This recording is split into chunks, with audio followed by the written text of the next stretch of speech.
Three Fort Lauderdale police officers fired last month for their involvement in a racist video and text messages met with the city's top cop today. It's the first step in their efforts to get their jobs back. CBS 4's Carrie Codd is live for us in Fort Lauderdale with more on the story. Carrie. Elliot, we're told those former cops met with Chief Franklin Adderley inside the chief's conference room here at the Fort Lauderdale Police Department and argued that the punishment they received, firing, was too severe and that they want to return to the police force. We don't know exactly what was said during the meetings because the police department is not commenting.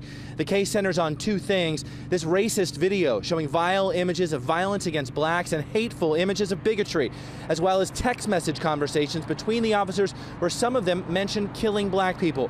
The officer who made the video, Alex Alvarez, quit, and three others who were involved in the texting were fired.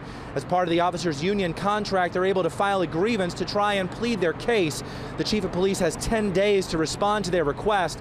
If he turns them down, we're told, they can then request a meeting with the city manager. But city leaders have made clear from the outset their disgust at the officers' actions.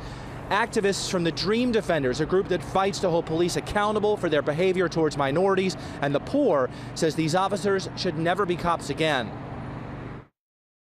It's extremely ludicrous, and if the department decides to actually have these officers back on the force, it says something towards an institutional element of racism within the police department. We wanted to try to speak with those officers when they went in and out of the police department today, but we did not see them go in or out of the police department. A source told me that one of those officers was seen leaving through the secure parking lot behind the police department. We tried to confirm that with the Fort Lauderdale Police Department, but they did not return our calls or email. Live in Fort Lauderdale, Carrie Codd, CBS 4 News. Carrie, thank you.